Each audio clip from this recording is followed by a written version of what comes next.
Hola, ¿cómo están? Bienvenidos a la Hora Reptiliana. ¿Qué tal, gente?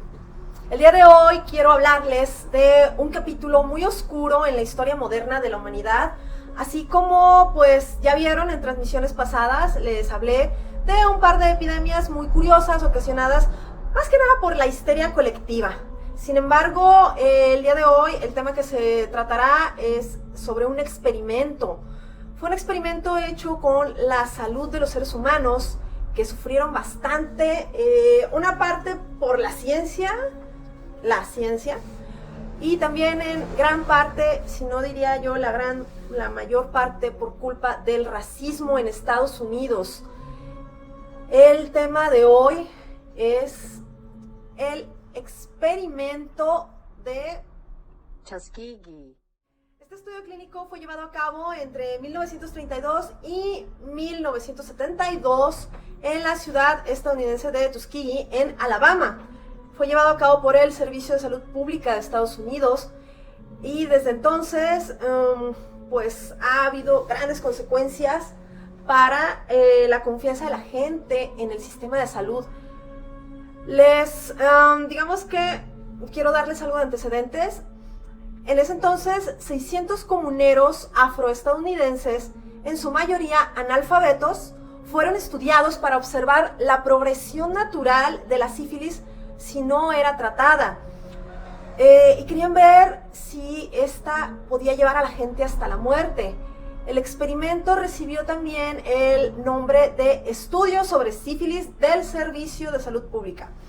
Este experimento pues generó muchísima controversia y en su momento provocó cambios en la protección legal de los pacientes de estudios clínicos. El motivo de estos cambios fue porque las personas utilizadas en este experimento no habían dado su consentimiento informado, no habían sido debidamente notificados de su diagnóstico. De hecho, fueron engañados al decirles que tenían mala sangre. Este término de mala sangre era un término local para referirse a enfermedades que incluían la sífilis, la anemia y también la fatiga. Les dijeron que si participaban en este estudio recibirían un tratamiento médico gratuito, transporte gratuito a la clínica, comidas, un seguro de sepelio en caso de fallecimiento y demás.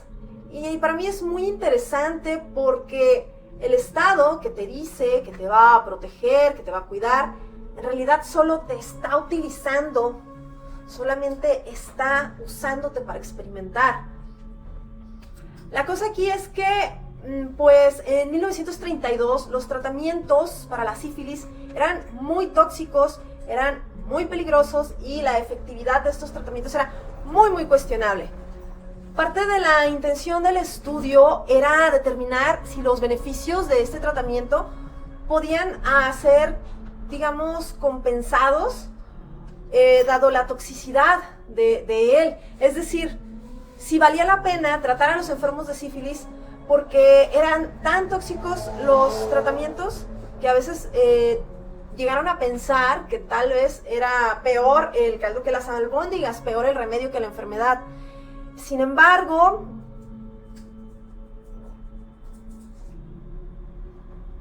para llegar a conclusiones al respecto de esta enfermedad, los médicos reclutaron a 600 varones afrodescendientes y de estos 600, 399 estaban infectados con sífilis antes de comenzar el estudio, para así estudiar el progreso de la enfermedad durante los 40 años siguientes. Para también poder establecer comparaciones, se estudió un grupo de control con 201 varones sanos. Y bueno, aquí la cosa se va a poner más turbia y les explico por qué. Para 1947, la penicilina ya se había convertido en el principal tratamiento contra la sífilis. Y pues bueno, antes de este descubrimiento, la sífilis frecuentemente llevaba al enfermo a dolores, fallos en sus órganos. La sífilis se convertía en una enfermedad crónica para ellos y pues uno pensaría que a partir del descubrimiento de la penicilina como una forma de tratar la sífilis, pues la gente diría, pues órale, ya tenemos la cura, ya no necesitamos estudiar, estudiar a estos sujetos con esos tratamientos tóxicos, hay que terminar el experimento y bye. O sea, cada quien a su casa con su tratamiento de penicilina y vámonos, paren de sufrir. Pero no. Lo que realmente pasó, en lugar de tratar a los enfermos con la penicilina, decidieron simple y sencillamente ocultar la información. Así, no les dijeron a los enfermos que ya había un tratamiento que era más seguro, que era más eficiente, que podía curarlos, ¿no? Simplemente dejaron que la enfermedad avanzara en estas personas hasta la muerte. ¿Por qué? Porque ellos lo que querían era seguir estudiando la enfermedad y cómo se diseminaba. Se les dijo incluso a los sujetos de estudios que evitaran el tratamiento con penicilina. O sea, ya se me hace a mí como demasiado. Y es que la penicilina era utilizada con otros enfermos del mismo lugar. O sea, los enfermos de alguna u otra forma podían enterarse de que la penicilina les iba a servir, pero recordemos que eran personas analfabetas que confiaban en los doctores que los estaban tratando. Y pues este estudio terminó hasta 1972. Y ni siquiera fue porque dijeran, bueno, ya hay que pararle, o sea, pobre gente. El tratamiento se detuvo en 1972 por una filtración de la prensa.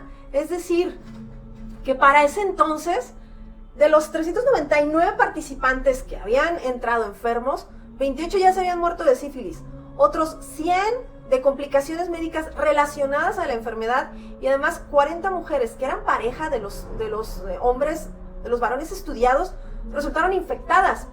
Y de hecho, 19 bebés contrajeron la enfermedad al nacer.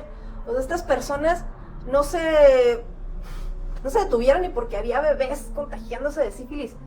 ¿Qué tan...? Bueno, no quiero establecer muchos juicios de valor en este momento. Yo creo que cada quien en su casa puede establecerlo y mentar todas las madres libremente. Juzguen y menten madres por mí. Procuraré yo no hacerlo tanto. Total, que el equipo de estudio formaba parte de la sección de enfermedades venéreas del Servicio de Salud. Y la idea del experimento se le atribuye comúnmente al doctor Taliaferro Clark, un doctor que vivió de 1867 y se murió en 1948. Y bueno, la intención inicial de este señor era observar a los sujetos con sífilis no tratados durante 6 u 8 meses y entonces ahora sí comenzar la fase de tratamiento. El doctor Clark no estaba de acuerdo con las prácticas engañosas sugeridas por otros miembros del mismo equipo. Y de hecho, este señor se retiró de ese estudio al año de que comenzó. Entonces, si bien lo inició el doctor Clark, no nos vamos, al menos en esta transmisión, a ensañar con él. Entonces, ¿con quién? ¿A quién le voy a mentar la madre? Bueno, los otros doctores involucrados en este macabro asunto eran el doctor Eugene Deville, que era un doctor afroestadounidense. Era jefe del hospital, y el doctor Oliver Wenger era el director de la Clínica de Enfermedades Venéreas del Servicio Público de Salud de Hot Springs, en Arkansas. Este señor jugó un papel clave en el desarrollo inicial de los protocolos de estudio y continuó asesorando y asistiendo cuando se convirtió en un estudio observacional a largo plazo de no tratamiento. También reclutó a los sujetos mediante engaños. Entonces, vamos a ver qué onda con esto. También estaba el doctor Cario von Pereira Bailey y fue el director presencial del experimento allá por 1932, en su fase más temprana. Él llevó a cabo muchos de los primeros exámenes físicos y de los procedimientos. Estuvo también ahí el doctor Raymond von der Leer, quien le sustituyó en el cargo y desarrolló también los protocolos que hicieron que este experimento fuera un experimento a largo plazo. Por ejemplo, él decidió practicarles la punción lumbar a los sujetos en búsqueda de signos de sífilis. O sea, básicamente les decían agáchense y les pinchaban justo en la espalda. Pinche procedimiento doloroso e inútil. Lo peor de todo es de que les decía a las personas que estas punciones, estos piquetes, eran parte de un tratamiento especial gratuito. Básicamente engañó a las personas para que se dejaran picar.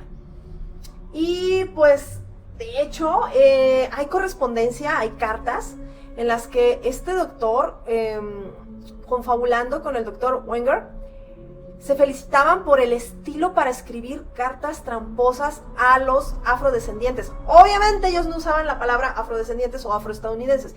Ellos usaban una palabra muy despectiva que empieza con N y que yo no puedo utilizar porque si no me banean el video y me lo cortan, porque ya sabemos que en Instagram, en YouTube, en Facebook y en Twitch las políticas no permiten decir ciertas palabras aunque las estés utilizando en un contexto no ofensivo o para describir una situación.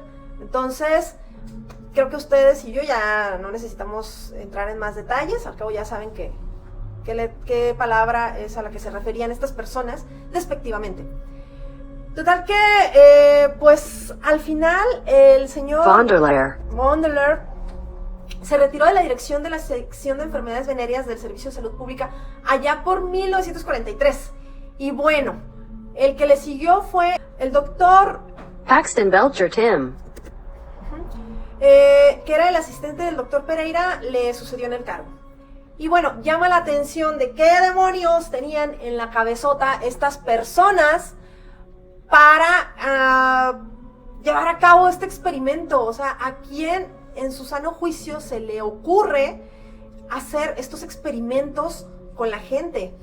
Pues ellos, la mayoría de los doctores y personal civil, decían que simplemente estaban haciendo su trabajo. Unos simple y sencillamente siguieron órdenes o decían que trabajaban por la gloria de la ciencia.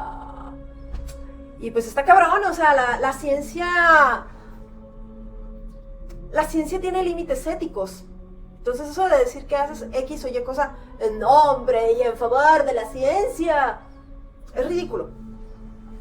Hay límites éticos establecidos, pero curiosamente en ese entonces no había muchos. Les voy a decir por qué más adelante. Por lo pronto, el doctor John Eller, director de la División de Enfermedades Venéreas del Servicio de Salud Pública, bueno, pues también ahí andaba. Y se acuerdan que yo les había dicho que por allá por 1943 se trataba ya la sífilis con penicilina. Pues bueno, resulta que el Congreso estadounidense aprobó en su momento una ley llamada la Ley Henderson. Era una ley de salud pública en la que ordenaban el tratamiento de la sífilis. Es decir, cualquiera podía obtener un tratamiento eficaz contra la sífilis, menos ese grupito de afroestadounidenses. Porque a finales de los años 40, mientras que todo el mundo estaba ya tratándose, el doctor John R. Heller siguió conduciendo el experimento por muchos años, evitando dar tratamiento a las personas que tenían la enfermedad diagnosticada. Así que pueden pasar a mentarle la madre por mí, pueden ponerle todas las rayadas que puedan en los comentarios, obviamente tratando de evitar que luego a ustedes también me los vayan a censurar, porque, bueno, ya saben cómo está. Es más, métanle la madre en casa, ¿no? Ni lo escriban, no es necesario. Y pues el muy ojete, el muy cabrón, estaba en ese trip de no darle tratamiento a la gente y de experimentar con ellos, cuando curiosamente, en cuanto terminó la Segunda Guerra Mundial, por ahí de 1945, la revelación del Holocausto y de la experimentación nazi provocó unos cambios muy, muy importantes en el derecho internacional. Por allá por 1947, los aliados occidentales, o sea, los gringos, junto con más naciones, formularon el Código de Nuremberg para proteger los derechos de los sujetos sometidos a ensayos clínicos.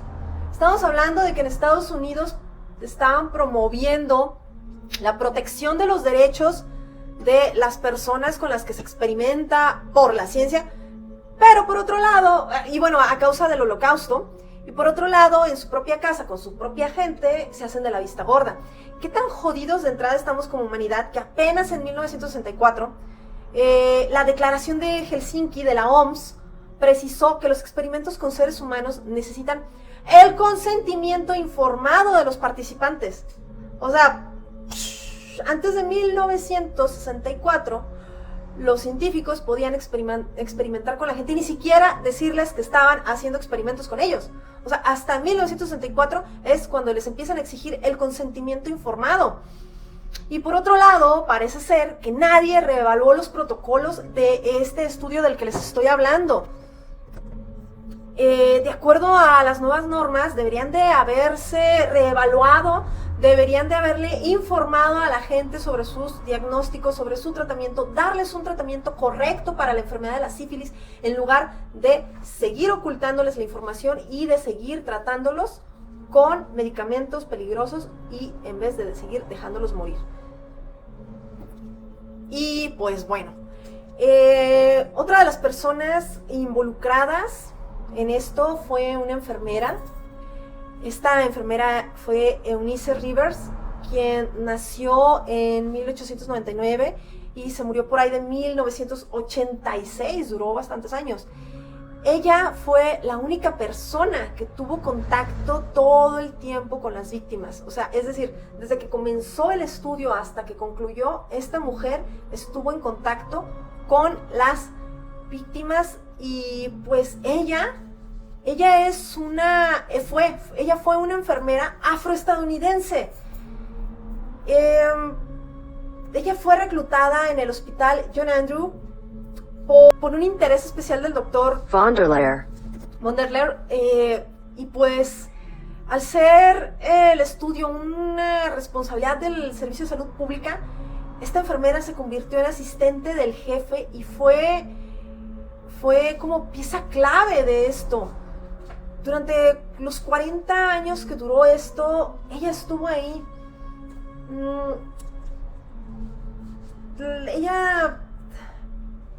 Ella tenía una información y un trato muy personal con los sujetos, con las personas con las que estaban experimentando, y esto facilitaba la continuidad, les facilitaba a los médicos el poder tener datos precisos de estas personas. Y yo me pregunto si ella habría estado consciente del daño hecho, porque recordemos algo, este estudio empieza poquito después de la Gran Depresión de los años 30. Recordemos que a los afroestadounidenses de clase baja su economía no les permitía costearse gastos médicos. A estas personas de tan escasos recursos se les invitaba muchas veces a ir al pabellón de la señorita Rivers, donde podían recibir exámenes médicos gratuitos por parte de la universidad. Se les pagaban los trayectos a esta clínica, se les ofrecía comida, recibían tratamiento gratuito para otras enfermedades leves. Entonces, no sé si esta mujer habrá creído que de alguna forma ella estaba ayudando a su gente. Entonces, no me atrevo, como les digo, tampoco a adelantarme a pensar en qué pudo haber pasado.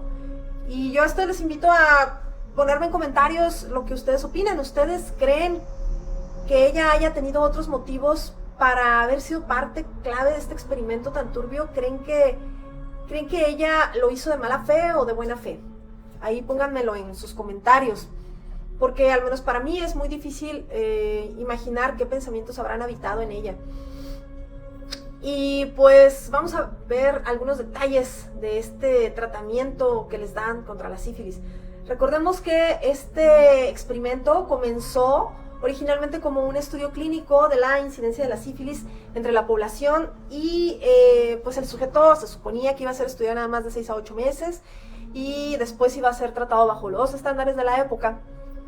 Y estos estándares incluían un medicamento llamado Salvarsan, que es como arfenamina, que procede del arsénico, arsfenamina que procede del arsénico. También pomadas con mercurio y bismuto, que eran unos tratamientos efectivos, pero eran también muy, muy tóxicos. Entonces, la intención inicial de este estudio por parte del instituto, pues era que mejorara la salud de la población pobre y afroestadounidense. Su hospital afiliado también cedió al Servicio de Salud Pública sus instalaciones, y también otras organizaciones afroestadounidenses locales participaron. De hecho, había un recurso al que iban a contar, que era el Fondo Filantrópico Rosenwald, que daría soporte económico para el tratamiento posterior. El problema fue que, pues bueno, llegó la crisis bursátil del 29 y retiraron el fondo económico. De hecho, los directores de este estudio inicialmente pensaron que ya había valido madre y hasta dieron por ahí un informe final por adelantado, y de a tiro ya todo el mundo daba por perdido este experimento y ojalá se hubiera perdido, la verdad. Pero la falta de ética en este experimento hizo que se aseguraran de la presencia de sujetos para experimentar y también hacían que los doctores mandaran a todos los pacientes una engañosa carta titulada "Última oportunidad para un tratamiento especial y gratuito". Le llamaban Last Chance for Special Free Treatment, así como de ya es tu última oportunidad. Y bueno, el estudio solicitaba de los sujetos que se sometieran, o más bien, el estudio le decía a los sujetos, tienen que aceptar someterse a una autopsia tras su muerte. ¿Por qué? Porque si aceptan esta autopsia, pueden recibir un seguro que va a cubrir los gastos del sepelio. Recordemos que era gente muy pobre. El tratamiento, de hecho, fue denegado a muchos inicialmente y lo hacían de forma intencional para que las personas que sí estaban dentro de pensaran que eran afortunados y no cuestionaran tanto a los médicos y a su vez no quisieran salirse a recibir por otro lado otro tipo de tratamientos que, como ya les había platicado, para ese entonces la penicilina ya estaba funcionando de manera efectiva en contra de la sífilis. También a muchos les administraron placebos porque así podían observar la fatal progresión de esta enfermedad. O sea, realmente lo que querían era que se murieran. Y bueno, la cosa, el colmo del cinismo. Para 1934 se publicaron los primeros datos clínicos. Por ahí, por 1936, el primer informe importante. O sea, este estudio no era un estudio secreto. Había datos, había artículos, había publicaciones que se hacían más o menos a la fecha. No eran no fue como en el MK Ultra, que en su momento les platiqué que se descubrió mucho después. La comunidad médica sí podía acceder a estos datos y sí podían haber denunciado esto. Y bueno, sin embargo, no lo hicieron. Los investigadores, de hecho, impedían, como ya les había dicho, que los sujetos del estudio participasen en otro tipo de campañas pagadas por el gobierno para tratarse con penicilina. Y pues, digamos que, en resumen, a estas personas que fueron víctimas de este estudio clínico, les negaron la posibilidad de salvarse, básicamente. Y pues bueno, ustedes, me imagino que al igual que yo, se están preguntando ahorita en sus casas, ¿qué demonios querían ver en su estudio? O sea, si ya tienes la cura de la sífilis, ¿para qué le sigues? O sea, ¿qué quieres ver? ¿Qué quieres saber? Yo creo que lo mismo se preguntaba Peter Buxton. Él era un investigador de enfermedades venéreas del Servicio de Salud Pública de la ciudad de San Francisco. Y para 1966, de hecho, envió una carta al jefe de su sección expresando su preocupación por la moralidad de este estudio, porque decía, esta es una pendejada. Y nada más están haciendo sufrir a la gente a lo estúpido. Y el Centro de Control de Enfermedades le contestó que era necesario completar este estudio hasta que todos los pacientes hubieran muerto para realizarles autopsias. Es de, espérate, queremos que se mueran todos. What the fuck? De hecho, este Centro de Control de Enfermedades buscó y encontró apoyo en las delegaciones locales de la Asociación Médica Nacional. Y aquí está lo raro, porque esta asociación también representaba médicos afroestadounidenses. Entonces está como súper raro. Por ahí, por en 1968, William Bill Carter Jenkins era un estadístico afroestadounidense, también del Servicio Público de Salud, que también trabajaba en el Departamento de Salud y Educación y Asistencia Social. Fundó y editó Drum, una revista que se dedicaba a acabar con la discriminación en su departamento. Y pues este señor sí se puso a pedir el fin de este experimento. Pero bueno, no lo pelaron. Lo mandaron por un tubo. Y ¿se acuerdan ahorita de Peter Buxton? Bueno, pues este señor a principios de los años 70, tras 8 años de estar luchando, finalmente acude a la prensa y la noticia aparece en el Washington Star en 25 de julio de 1972. Al día siguiente aparece la noticia en la portada del New York Times y en ese entonces el senador Edward Kennedy organizó una visita al Congreso.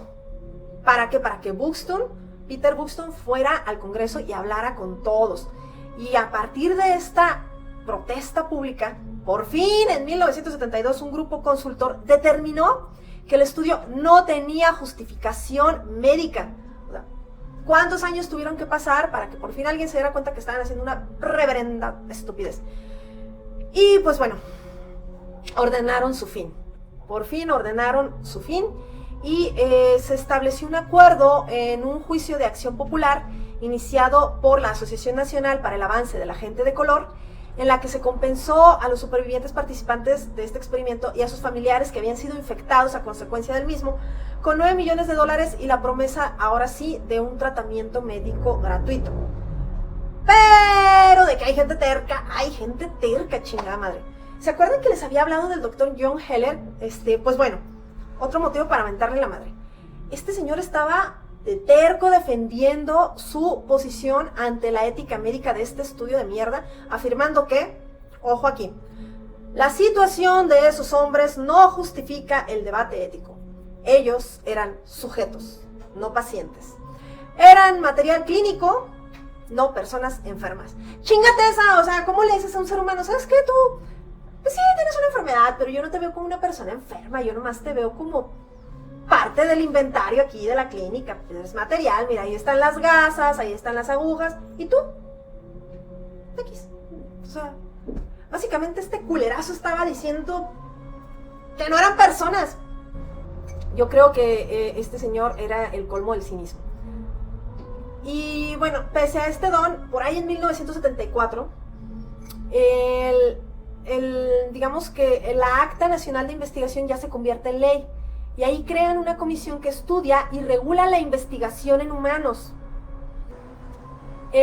Por allá del 16 de mayo de 1997, con 5 de los 8 supervivientes presentes en la Casa Blanca, el presidente Bill Clinton pidió disculpas formalmente a los participantes en el experimento. Él dice que no se puede deshacer lo que ya está hecho, pero podemos acabar con el silencio, podemos dejar de mirar hacia otro lado, podemos mirarlos a los ojos y finalmente decir de parte del pueblo estadounidense que lo que hizo el gobierno fue vergonzoso y que lo siento. Eso les dice Bill Clinton el 16 de mayo de 1997. Y existen evidencias puntuales de que este experimento predispuso a la comunidad afroestadounidense a desconfiar de los cuidados médicos, de la donación de órganos, así como les causó reticencia de muchos a someterse a reconocimientos de salud preventivos. Y también se considera que, pues, también le temen a los ensayos clínicos. Y no creo que nada más la comunidad afroestadounidense. Yo creo que muchas personas en Estados Unidos e inclusive en el mundo ven con recelo el sistema de salud. No podemos negar que los hechos del pasado dejaron profundas cicatrices. Y un ejemplo de estas cicatrices es que al reverendo Jeremiah Wright, nacido en 1941 y que yo sepa todavía está vivo, llega a una conferencia de prensa, le dicen, oye, ¿tú sí crees que el gobierno nos ha mentido a todos sobre el SIDA? ¿Tú sí crees que el VIH fue creado como un arma genocida contra los afrodescendientes? Y que este señor diga, oye, ¿ya viste lo que pasó en este experimento? El gobierno es capaz de hacer cualquier cosa. Y este experimento posiblemente es la más infame investigación biomédica en la historia de Estados Unidos. De hecho, una de las consecuencias fue el informe Belmont de por ahí de 1979 y también la creación del Consejo Nacional de Investigación en Humanos. También la petición de la creación de los consejos institucionales de revisión. Actualmente existe la OHRP, que al español vendría siendo la Oficina de Protección de la Investigación Humana. Y todo esto funciona como una especie de Ministerio de Salud en Estados Unidos. ¿Se imaginan cuántas de las actuales normas, cuántos de los actuales derechos, cuántas reglas que existen hoy en día derivan en muchos casos de situaciones muy extremas, muy dramáticas, muy injustas, muy crueles? Yo creo que no es en vano que la gente hoy en día sea tan desconfiada de los sistemas de salud, ¿saben? Me parece que antes de criticar a la gente que no confía en los médicos, en la ciencia, en los sistemas oficiales, creo que antes de criticarlos deberíamos de preguntarles, ¿a ti qué te llevó a desconfiar del sistema? ¿A ti qué es lo que te hace dudar de lo que hoy conocemos como la ciencia? Ojo, yo no estoy a favor de desconfiar y hacerse teorías de la conspiración a lo estúpido. Pero también estoy a favor de preguntarle a la gente, cuando no concuerda en algo que tú piensas, de preguntarle, ¿tú por qué no concuerdas? Tal vez te vaya a citar un experimento como este, tal vez te vaya a dar información que tú no conoces y que tal vez deberíamos de investigar. Yo creo que antes de eso deberíamos de preguntarle, porque aquí hay gente pendeja, o sea, hay gente que le toma un chorrito al cloro y se lo chinga con agua, creyendo que con eso se les va a curar todas sus enfermedades y todos sus males. O sea, también hay gente pendeja. Hay gente que hace videos en TikTok diciendo, ustedes se pueden curar del COVID tomando cloruro de sodio. Y es como de, ¿me estás diciendo que con sal? ¿No me querías decir realmente otra sustancia que también está medio controversial? O sea, hay gente que sí, de veras dice pendejadas y no sabe ni por qué dice pendejadas. Pero hay gente que desconfía y tiene motivos para desconfiar. Hay gente que tiene razones para desconfiar. Hay gente que hace las cosas porque tiene todo un background muy fuerte. Entonces, yo soy mucho de la idea de entablar debates, preguntar razonamientos, preguntar siempre y antes de juzgar, investigar. Y bueno, personalmente ha sido un placer para mí traerles este tema tan triste, pero tan interesante. Y recuerden que no está muerto lo que yace eternamente. Hasta la próxima.